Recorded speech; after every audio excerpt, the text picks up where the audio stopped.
¿Han escuchado hablar del sacerdocio de todos los creyentes? ¿Han entendido qué es y en qué consiste?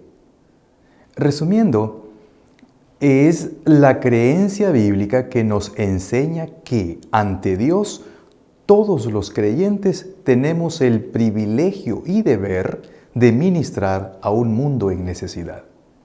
Y es bíblico. Pero ¿han llegado a meditar en las implicaciones de tal enseñanza? Hagámoslo hoy. Uno de los textos bíblicos básicos para esta enseñanza es 1 de Pedro 2:9. Dice así: Mas vosotros sois linaje escogido, real sacerdocio, nación santa, pueblo adquirido por Dios, para que anunciéis las virtudes de aquel que os llamó de las tinieblas a su luz admirable. Está claro, ¿verdad? Para el apóstol Pedro no había dudas sobre la gran responsabilidad del creyente de ministrar a un mundo en necesidad espiritual. Y él denominó a ese ministerio, entre otros nombres, sacerdocio real. ¿Sacerdocio real? Sí. Y en el contexto de Pedro se refiere a un ministerio ejercido en el ambiente de un reino. El sacerdocio no es real solo por ser verdadero, sino que es real porque es ejercido por habitantes de un reino. Interesante, ¿no creen? ¿Y cuál es ese reino? ¿Qué significa el sacerdocio real de todos los creyentes? Para entender en qué consiste, es bueno regresar a los simbolismos del santuario terrenal. Recordemos, el día de la inauguración del santuario también fue ungido Aarón como sacerdote del santuario y sus hijos como sacerdotes asociados. El relato bíblico de Éxodo 29 dice así: Y harás vestir a Aarón las vestiduras sagradas, y lo ungirás, y lo consagrarás para que sea mi sacerdote. Después harás que se acerquen sus hijos, y les vestirás las túnicas, y los ungirás como ungiste a su padre, y serán mis sacerdotes, y su unción les servirá por sacerdocio perpetuo, por sus generaciones. Y Moisés hizo conforme a todo lo que Jehová le mandó. Según el relato, el día de la inauguración del santuario del primer pacto también fue inaugurado el sacerdocio de Aarón y el de sus hijos. Su ungimiento fue especial porque fue perpetuo e irrepetible. Es decir, al haber sido ungido el Padre, no era necesario que fueran ungidas sus generaciones posteriores. En el Padre quedaban ungidas sus generaciones. La ceremonia de inauguración del santuario terrenal terminó ante la manifestación de la voluntad de Jehová al consumir con fuego del cielo el holocausto. Desde allí, el sacerdote Aarón y sus hijos iniciaron su ministerio.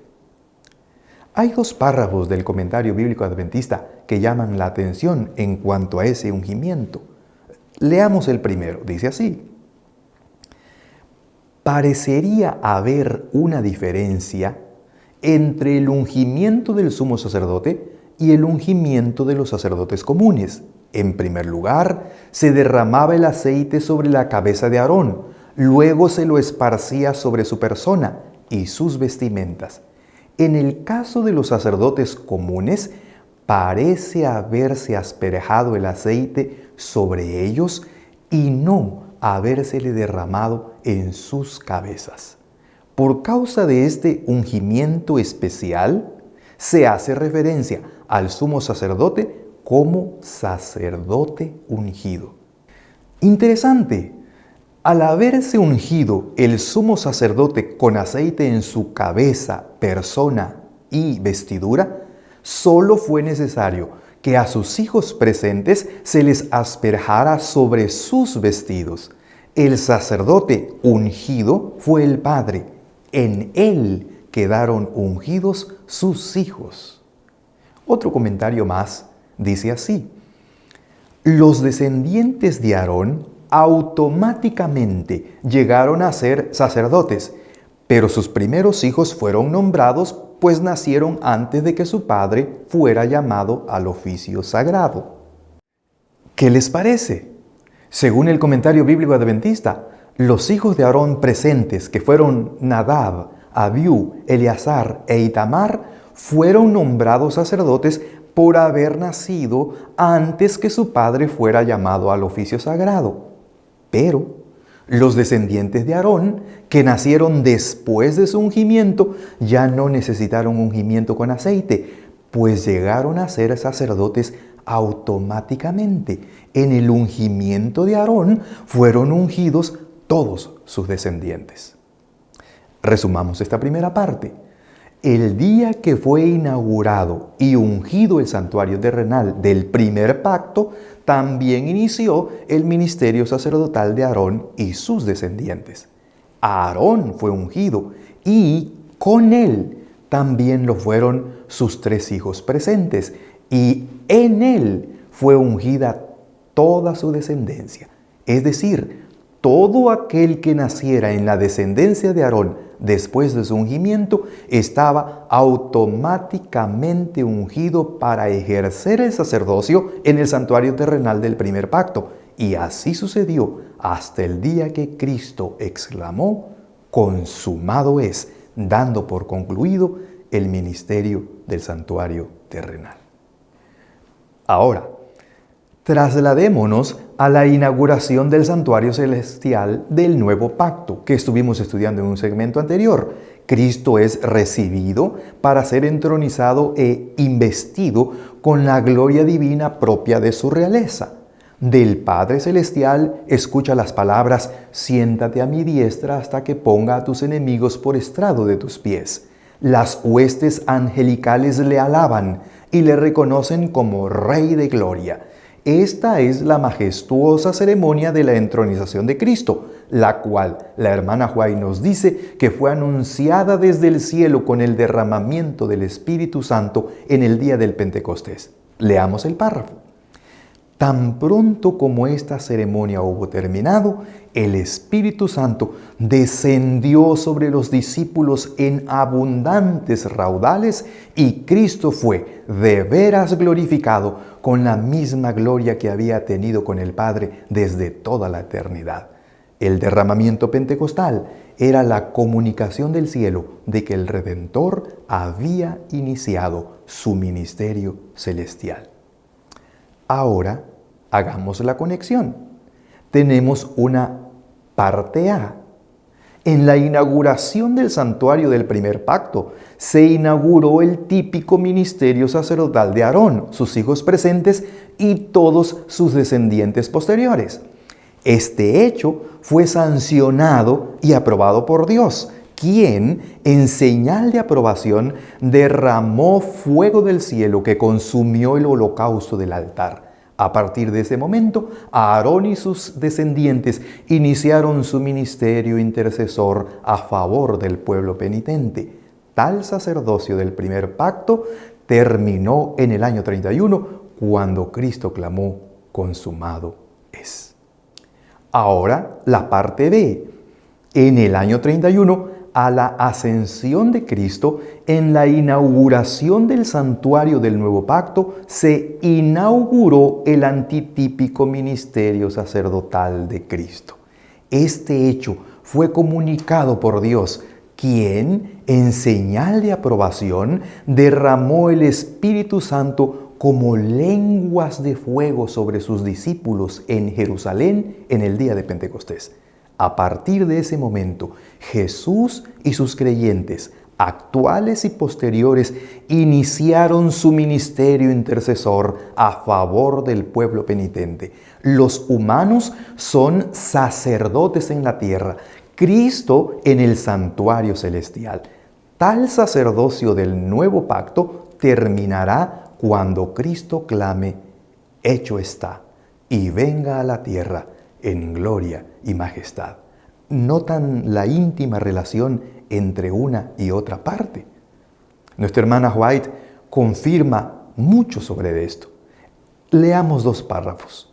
Dice así: después de la ascensión de Cristo, su entronización en el reino de la mediación fue señalada por el descenso del Espíritu Santo.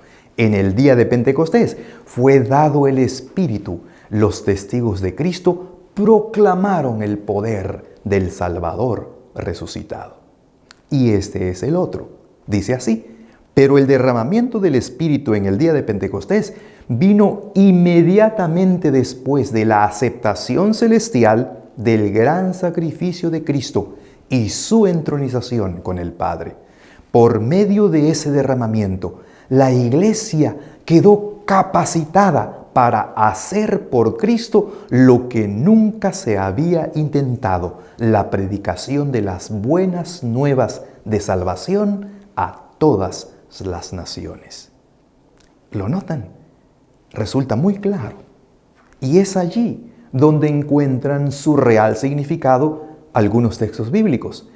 Veámoslos. Dice así: mas vosotros sois linaje escogido, real sacerdocio, nación santa, pueblo adquirido por Dios, para que anunciéis las virtudes de aquel que os llamó de las tinieblas a su luz admirable. Es fácil entenderlo. El creyente en Cristo, al momento de su conversión, llega a ser de un linaje especial, es decir, del linaje de Cristo, no del de Aarón. Además, automáticamente empieza a ser del sacerdocio real, con el Rey Jesús, no del sacerdocio humano según Aarón en el antiguo pacto.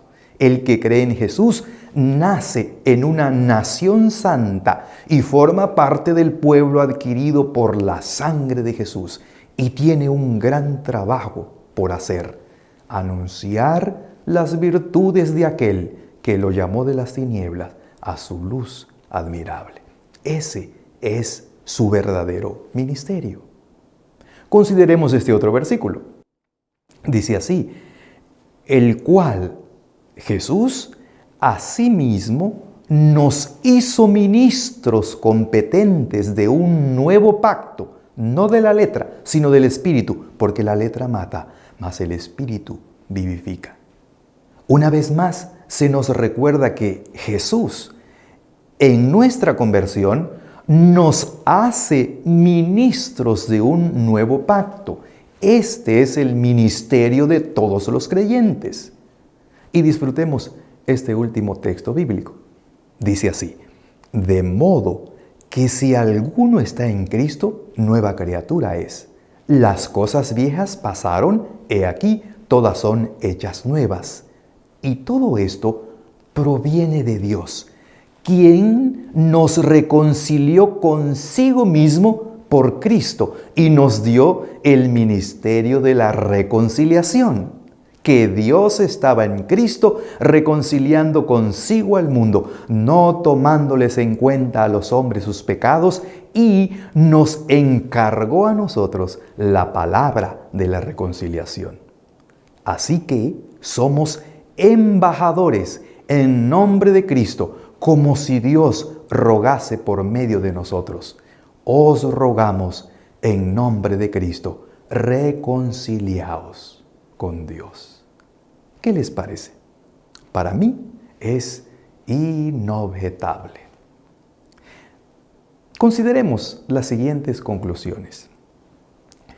El ministerio de todos los creyentes es una ordenanza bíblica que encuentra y confirma sus raíces a la luz del santuario. Tal ministerio significa que todo creyente, sin excepción, forma parte del sacerdocio intercesor que procura reconciliar al hombre con Dios.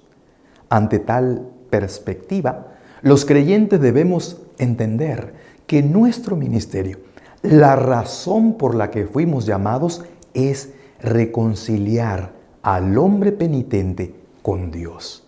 No importa el lugar donde trabajemos, o el lugar donde vivamos, o dónde estudiemos, o dónde compremos, o dónde vendamos, o dónde nos recreemos. Estamos allí con un propósito: reconciliar a los que nos rodean con Dios, enseñarles que hay un Dios perdonador que clama por ellos. El ministerio de todos los creyentes es parte del nuevo pacto. Es bíblico, es de origen divino, es importante en el plan de salvación y me incluye a mí y te incluye a ti. Que Dios nos bendiga.